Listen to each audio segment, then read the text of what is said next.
வணக்கம். இது அதிர்வின் இன்றைய பிரதான செய்திகள். முதலில் தலைப்புச் செய்திகள். நான் ஹிட்லர் என்றால் நீங்கள் ரஷ்யாவா? பட்ஜெட் நடுவே கேள்வியால் மூக்குடைப்பட்டாரா கம்மன் பில. රුසියාවයි ඇමරිකාව එකතු වෙන්න ඕන හිට්ලර් පරද්දන්න. ඔගොල්ලෝ ඇමරිකාව මොකද්ද මේ?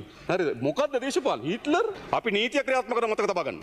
ඒකට මොන අර්ථකථන දුන්නත් මොන තනතුරේ මොන වගකීමේ කවදා ඉසුලුවත් මේ රටේ මහජනට අපරාධයක් කරලා තිබෙනවා. தெருவிலுள்ள ஜீவராசிகளுக்கும் பாதீட்டில் கிடைத்த இடம். அனுர அரசாங்கத்தால் அறிமுகமாகும் வசதி. போதைப்பொருள் மோசடியை வேரறுக்கும் வகையில் மோப்ப நாய்களின் உதவியுடன் பாடசாலைகளில் முன்னெடுக்கப்பட உள்ள திட்டம். இது ஒரு சலுகைகள் இல்லாத பட்ஜெட். IMF-ஆல் எழுதப்பட்டது. மக்களுக்கு உபயோகம் கிடையாது. கடுமையாக சாடும் சஜித். IMF එකේ ප්‍රධානියෙක් ලියපු අයවැයක් හැටියටයි මට නම් පේන්නේ. ඇයි මෙහෙම බොරු කරන්නේ? தமிழர் பகுதி வீடொன்றில் பயங்கரம். CCTV காட்சியால் வெளிநாட்டில் வாழும் மகனுக்கு அதிர்ச்சி. பதில் பிரதம நீதியரசராக நீதியரசர் S. துரைராஜா நியமனம். செம்மணி விவகாரத்தில் ஈடுபட்ட சட்ட வைத்திய அதிகாரி நீக்கம். வெளியான தகவல். யாழில் தொலைபேசி உரையாடியவாறு மோட்டார் சைக்கிள் செலுத்தும் போலீசார். இவர்களா முன்னுதாரணமானவர்கள்? மக்கள் விசனம்.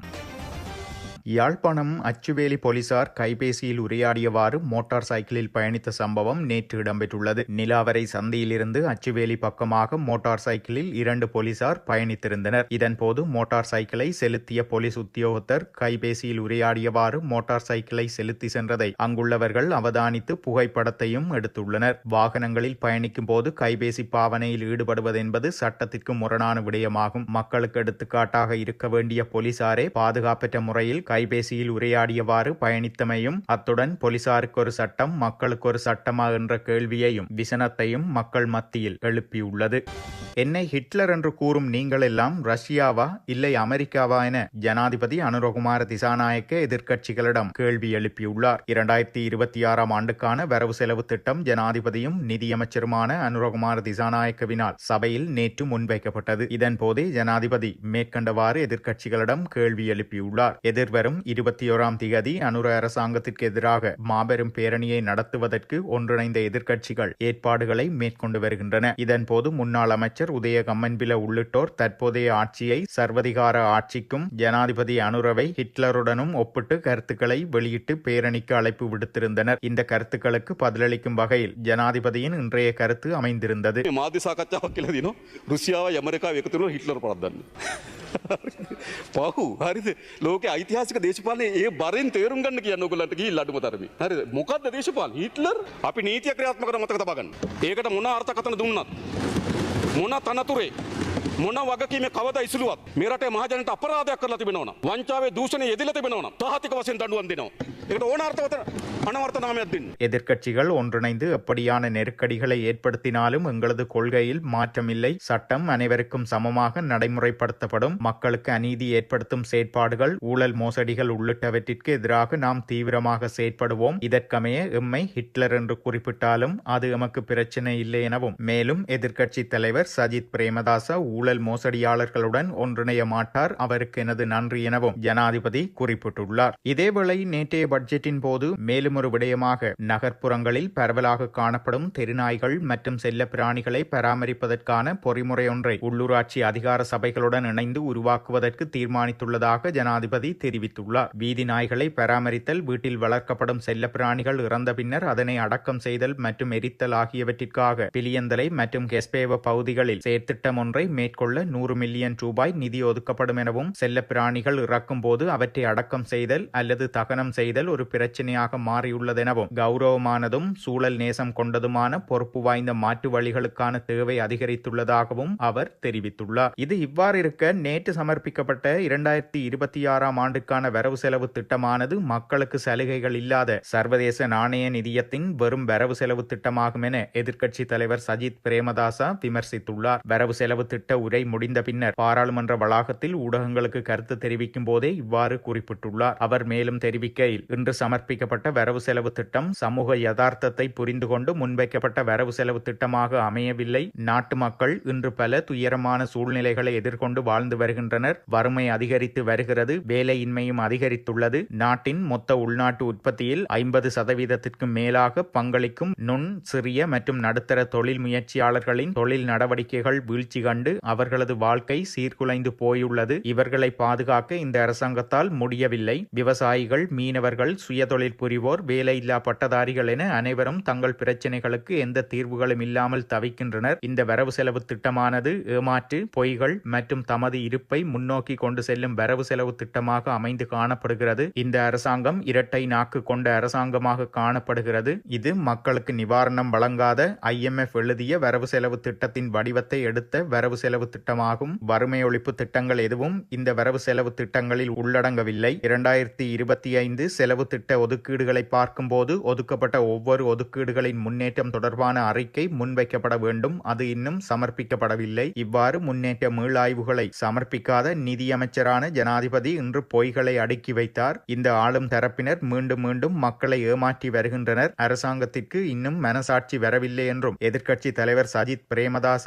தெரிவித்திருந்தார். இது இவ்வாறு இருக்க நேற்றைய தினம் முன்வைக்கப்பட்ட வரவு செலவு திட்டத்தில் ஜனாதிபதி அனுரகுமார திசாநாயக்கவினால் முன்வைக்கப்பட்ட விடயங்களின் பிரதான சுருக்கம் பின்வருமாறு. அரச வருமானம் 16% அதிகரிக்கும் என எதிர்பார்ப்பு. வெளிநாட்டு கையிருப்பை இந்த வருட இறுதிக்குள் $7 பில்லியன் கொண்டுவர எதிர்பார்ப்பு. 2030 ஆண்டுக்குள் கடனை 87% குறைக்க நடவடிக்கை. அடுத்த ஆண்டில் சொத்து விவரங்களை அறிவிக்க புதிய டிஜிட்டல் சேவை. 2026 ஆண்டில் அரச சொத்து முகாமைத்துவ சட்டம் சமர்ப்பிக்கப்படும். 2029 ஆண்டு வரையில் தேசிய அபிவிருத்தி ஏற்றுமதி திட்டம். 2032 கடனை 90% குறைப்பதற்கு எதிர்பார்ப்பு. இந்த வருடம் வாகன இறக்குமதிக்காக $1373 மில்லியன் செலவு. 2026 பட்ஜெட்டில் வேலைத்தன்மை வீதத்தை 4.5 3.8 குறைப்பதற்கு நடவடிக்கை. தொழில்துறை அபிவிருத்திக்காக 1000 மில்லியன் ஒதுக்கீடு. விவசாய அபிவிருத்திக்காக 1700 மில்லியன் ஒதுக்கீடு. 2026 மார்ச் முதல் டிஜிட்டல் அடையாள அட்டை. பல்கலை மாணவர் மகாபல புலமை பரிசில் கொடுப்பனவு 2500 அதிகரிப்பு. பெருந்தோட்ட தொழிலாளர்களுக்கான அடிப்படை கொடுப்பனவு 1550, வருகை கொடுப்பனவாக மேலதிகமாக 200. சிறிய மற்றும் நடுத்தர தொழில் முயற்சியாளர்களுக்கு சலுகை வட்டி அடிப்படையில் $50 மில்லியன் வரை கடன் வழங்க நிதி. அஸ்பெஸ்ம பயனாளர்கள் மற்றும் குறைந்த வருமானம் பெறும் குடும்பங்களின் பிள்ளைகளுக்கு புரோட்பேண்ட் வவுச்சர். அரச நிறுவனங்களுக்கு மேற்கொள்ளும் டிஜிட்டல் கொடுப்பனவுகளுக்கு சேவை கட்டணம் அறவிடப்பட மாட்டாது. அரசு துறையை டிஜிட்டல் மயப்படுத்த $22,500 மில்லியன். விவசாயிகளுக்கு கடன் வழங்க புதிய நிதியம். போதைப்பொருள் பேரழிவை கட்டுப்படுத்த 2000 மில்லியன் நிதி ஒதுக்கீடு. அங்கவீனமுற்றோர் தனியார் துறையில் வேலைவாய்ப்புக்கு இணைக்கும் போது உச்சபட்சம் 15,000க்கு உட்பட்டு 24 மாதங்களுக்கு அரச கொடுப்பனவு. குறைந்த வருமானம் பெறும் அங்கவீனமுற்ற பிள்ளைகளுக்கு வைத்திய பரிந்துரைக்கு அமைய மாதாந்தம் 5,000. உள்நாட்டு விமான நிலையங்களின் மேம்பாட்டிற்கு 1000 மில்லியன். பண்டார்நாயக்க விமான நிலையத்தை விரிவுபடுத்தும் செயற்திட்டத்தை மீண்டும் ஆரம்பிக்க நடவடிக்கை. கல்வியியல் பீட மாணவர்களுக்கு மாதாந்த கொடுப்பனவு 2500 அதிகரிப்பு. தொழிற்கல்வியை மேம்படுத்த 8000 மில்லியன் ஒதுக்கீடு. QR ஊடாக 5000க்கும் குறைந்த கொடுக்கல் வாங்கல்களுக்கு சேவை கட்டணம் இல்லை. 5000 தொடக்கம் 10,000 பேரை உள்ளடக்கி நாடளாவிய ரீதியில் ஆரோக்கிய மத்திய நிலையம். 16 மாடிகளை உள்ளடக்கிய தேசிய இருதய பிரிவை நிறுவ $12,000 மில்லியன் ஒதுக்கீடு. குருநாகல் தம்புள்ளை உத்தேச அதிவேக நெடுஞ்சாலை திட்டத்திற்கான காணிகளை கையகப்படுத்த 1000 மில்லியன் ஒதுக்கீடு. குறைந்த வருமானம் பெறும் தலசீமியா நோயாளர்களுக்கு வைத்திய பரிந்துரைக்கு அமைய $10,000. கிராமிய வீதி அபிவிருத்திக்கு 24,000 மில்லியன். கிராமிய பாலங்கள் அபிவிருத்திக்கு 2,500 மில்லியன்களாகும். இவையே வரவு செலவு திட்டத்தில் ஜனாதிபதி அனுரகுமார திசாநாயக்கவினால் முன்வைக்கப்பட்ட விடயங்களின் சுருக்கமாகும். முல்லைத்தீவு குமுளமுனை பகுதியில் கணவன் கோடாரியால் மனைவியை தாக்கிவிட்டு கிணற்றில் குதித்து உயிரிழந்த சம்பவம் அதிர்ச்சியை ஏற்படுத்தியுள்ளது. வெளிநாட்டில் வசித்து வந்த மகன் ஒருவர் CCTV காணொளி மூலமாக சம்பவத்தை கண்டு அதிர்ச்சியடைந்து உடனடியாக உறவினருக்கு தகவல் தெரிவிக்கப்பட்டதை அடுத்து போலீசாருக்கு தகவல் வழங்கப்பட்டுள்ளது. குமுளமுனை பகுதியில் வசித்து வந்த 75 வயதான கணவருக்கும் 73 வயதான மனைவிக்கும் இடையில் குடும்ப தகராறு ஏற்பட்டிருந்தது. கணவனுக்கு அண்மைய நாட்களாக மனநிலை பாதிப்பு ஏற்பட்டிருந்ததாக கூறப்படுகிறது. இந்நிலையில் கடந்த 6ஆம் தேதி இரவு உணவருந்தி நித்திரைக்கு சென்ற கணவன் அதிகாலை கோடாரியை கொண்டு மனைவியின் தலையில் தாக்கியுள்ளார். பின்னர் குறித்த கணவன் வீட்டின் பின்புறத்தில் உள்ள கிணற்றில் குதித்து உயிரிழந்துள்ளார். வெளிநாட்டில் வசித்து வந்த மகன் ஒருவர் CCTV காணொளி மூலமாக நேரடியாக பார்வையிட்டதை அடுத்து உடனடியாக உறவினருக்கு தகவல் தெரிவிக்கப்பட்டது. பின்னர் உறவினர்கள் வீட்டிற்கு சென்று மனைவியை மீட்டு மாஞ்சோலை வைத்தியசாலைக்கு கொண்டு சென்றுள்ளனர். தலையில் ஏற்பட்ட தீவிர காயம் காரணமாக அவர் மேலதிக சிகிச்சைக்காக யாழ்ப்பாணம் யாழ்ப்பாணம் போதனா வைத்தியசாலைக்கு மாற்றப்பட்டுள்ளதாக வைத்தியர்கள் தெரிவித்தனர். பாடசாலை மட்டத்தில் முன்னெடுக்கப்படும் போதைப்பொருள் பரிசோதனைகள் மற்றும் சோதனைகளுக்காக போலீஸ் உத்தியோகபூர்வ மோப்பநாய் பிரிவின் உதவியை பெற்றுக் கொடுக்க தீர்மானித்துள்ளது. இதற்கமைய போலீஸ் மோப்பநாய்களின் உதவி தேவைப்படுமாயின் குறித்த பாடசாலையின் அதிபர் இலங்கை போலீசின் உத்தியோகபூர்வ மோப்பநாய் பிரிவின் பணிப்பாளருடன் தொடர்பு கொண்டு தேவையான உதவியை பெற்றுக்கொள்ள முடியும் என அறிவிக்கப்பட்டுள்ளது. நாடே ஒன்றாக என்ற தேசிய வேலை திட்டம் அனைத்து அரச நிறுவனங்களின் ஒருங்கிணைப்புடன் நாடு முழுவதும் அமுல்படுத்தப்பட்டு வருவதாகவும் இதன் நோக்கம் நாட்டில் பரவி வரும் போதைப்பொருள் அச்சுறுத்தலை வேருடன் பிடுங்கி எறிவதே என்றும் போலீசார் தெரிவித்துள்ளனர்.